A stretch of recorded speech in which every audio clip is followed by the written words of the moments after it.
Episode malam ini dalam sinetron Di Antara Dua Cinta. Akhirnya Safira dan Julian bertemu di rumah sakit. Malam ini kondisi Safira yang semakin membaik. Akhirnya Safira telah sadar dan Safira bahagia karena ia dan kandungannya akhirnya bisa selamat. Tiada berhentinya Safira mengelus perutnya, berharap agar ia dan anak yang dikandungnya dalam keadaan sehat-sehat saja. Karena memang Mama Gina dan Sisi belum memberitahukan tentang apa yang terjadi pada Safira saat ini. Safira hanya bisa berharap bahwa kandungannya baik-baik saja. Tentunya Mama Gina semakin sedih dan terpukul.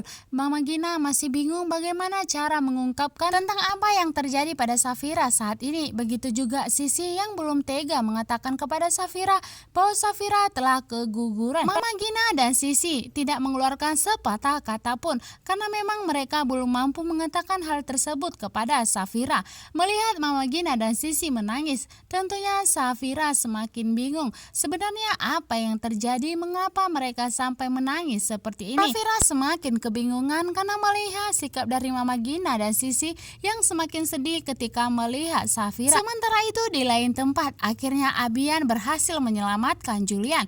Abian pun mengantarkan Julian ke rumahnya. Sesampainya di rumah, Julian bertanya kepada Tante Wulan dan Romi, "Di mana Safira, istri saya? Karena saya ingin bertemu." Tentunya Wulan mengatakan kepada Julian, "Kemana saja kamu selama ini? Safira sangat khawatir memikirkan keadaanmu."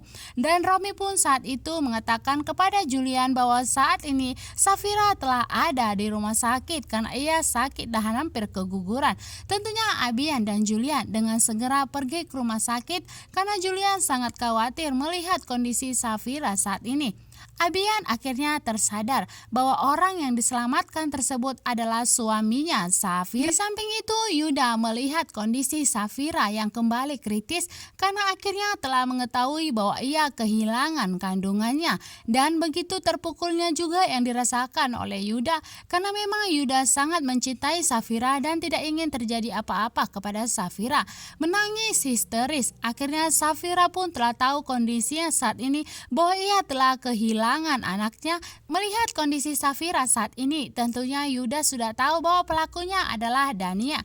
Yuda segera menemui Dania dan mengatakan apa yang telah kamu lakukan kepada Safira. Karena yang tega melakukan hal seperti ini hanyalah Dania dan Romi. Karena Yuda tahu begitu bencinya Dania kepada Safira, namun bisa kita lihat di sini Dania pura-pura bukan ialah pelakunya.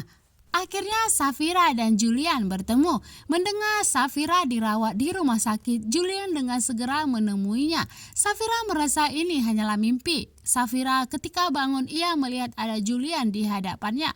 Tentunya pasangan couple kita ini, Safira dan Julian, semakin merasa kesedihan karena mereka harus kehilangan anaknya tercinta.